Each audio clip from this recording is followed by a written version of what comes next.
¿Por qué el piloto no debe elegir el setup del coche? Esto es algo que muchas veces se malentiende. Es común pensar que cuando un equipo de carreras está entrenando, el piloto da unas vueltas al circuito y después les dice a los mecánicos los cambios que deben hacer. Pero esto, aunque en algunos casos pueda suceder, está muy lejos de ser la mejor idea.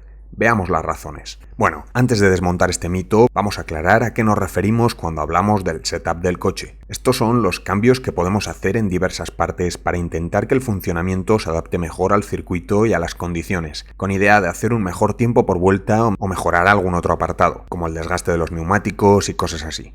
Por ejemplo, en el setup de un vehículo podríamos cambiar el ángulo de los elementos aerodinámicos, modificar la presión de los neumáticos, subir o bajar las suspensiones y muchas cosas más. El mayor problema es que no suele existir una configuración perfecta, sino que casi siempre al hacer un cambio ganamos en un lado y perdemos en otro. Por ejemplo, si aumentamos el ángulo del alerón trasero, hacemos al vehículo más estable en curvas rápidas, pero a cambio pierde velocidad máxima porque genera más resistencia. Dependiendo del circuito, una u otra cosa será más importante, así que los cambios tienen que ir buscando un equilibrio que recibe el nombre de compromiso. Por supuesto, estoy simplificando el ejemplo, ya que ese cambio afectaría a más cosas. Mayor ángulo del alerón también aumentaría el consumo de combustible, reduciría la distancia de frenado, podría hacer que el coche subvire, etc.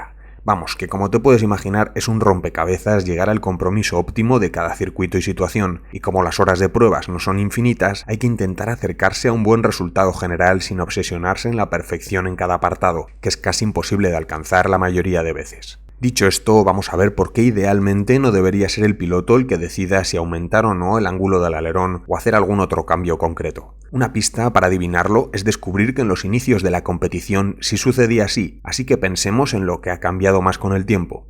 Exacto. La tecnología. Hoy en día es posible registrar la velocidad del vehículo, las fuerzas de aceleración lateral, la posición del volante, cuando el piloto acciona los pedales y muchas otras cosas más, de modo que ya no es el piloto el que más información tiene acerca de lo que ha sucedido, son ahora los ordenadores los que tienen auténtica información objetiva y son capaces de diferenciar un problema en el coche de un error de conducción, donde por lo general el piloto suele quitarse las culpas. Además de esto, para un humano es imposible diferenciar si está perdiendo una décima de segundo en la entrada de la curva y ganando 2 en la salida, o si está entrando 2 más rápido y perdiendo 1 al salir. Es cierto que en algunas competiciones se tiene un cronómetro en el coche que se puede poner rojo o verde dependiendo de si pierdes o ganas tiempo, pero un cerebro no puede hacer el cálculo general de cuánto ha ganado y perdido en cada una de las partes de cada curva, y aunque fuera capaz, eso le estaría desconcentrando de pilotar lo mejor posible. Sin embargo, para un ordenador, hacer esas cuentas y otras mucho más complejas es un juego de niños. Además, puede compararlas rápidamente con otras vueltas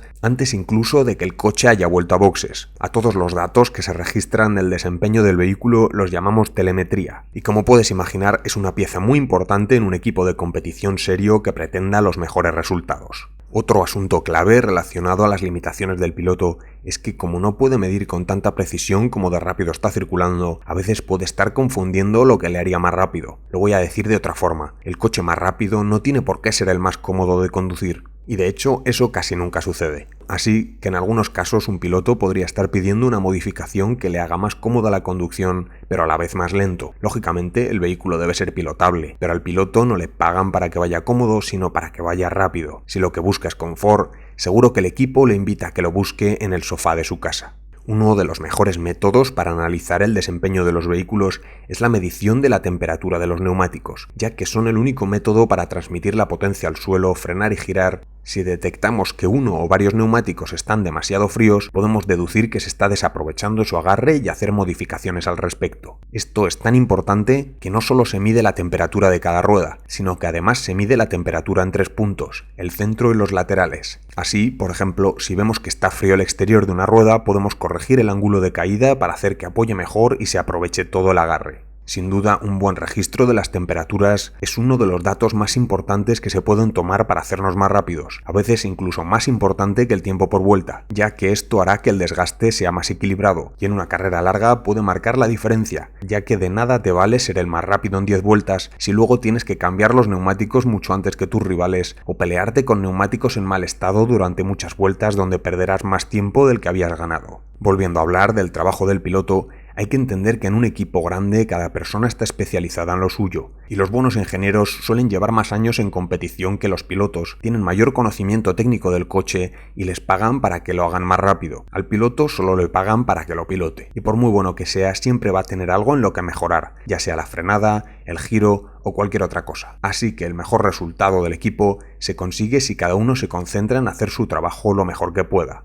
Además, cuando algo no sale bien por tu culpa, es mejor que sea una de las cosas que te habían encargado, no que te hayas metido donde no debías. A esto se le llama responsabilidad. A esto tenemos que sumar que cada coche es distinto. Un piloto puede venir de otro equipo y creer que una solución que funcionaba en su vehículo anterior es también lo que debe hacer en el nuevo, pero esto no siempre será así. Es mejor que se limite a transmitir lo que percibe y sean los ingenieros los que den con la solución, en vez de decirles cuál es el cambio que deben hacer con lo que él cree que sucede, ya que, como sabemos, le falta demasiada información que sí tienen los demás. En esencia, casi todo esto se resume en que para obtener datos medibles objetivos, como un tiempo por vuelta más rápido, no podemos guiarnos solo con información subjetiva del piloto. Podría estar enfadado por algo que ha pasado en pista, confundido, no estar contento con el equipo y muchas otras emociones más que se suman a su falta de información y no hacen recomendable que sea él quien decida los cambios a hacer en su máquina.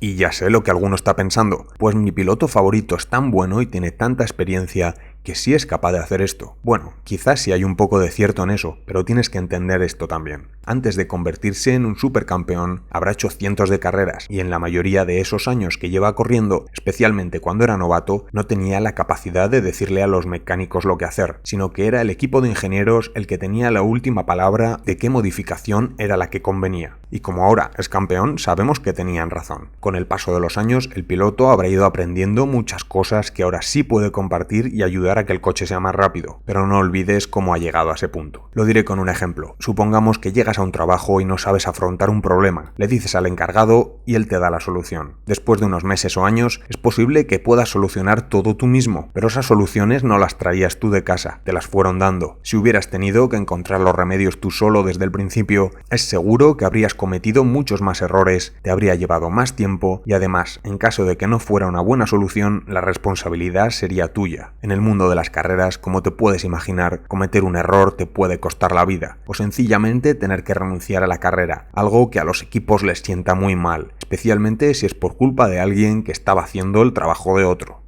Por todo esto, creo que es fácil entender cómo cada día se hace menos caso al piloto a la hora de modificar una configuración y se atiende mucho más a los datos objetivos de la telemetría y a la experiencia de los ingenieros del equipo. Aunque también es cierto que escuchar la experiencia del piloto es una información también muy valiosa, pero no la única. Espero que te haya gustado. Si quieres dar tu opinión sobre esto, me encantaría leerla en los comentarios. Sin más que añadir, me despido. Muchas gracias por la atención y un gran saludo.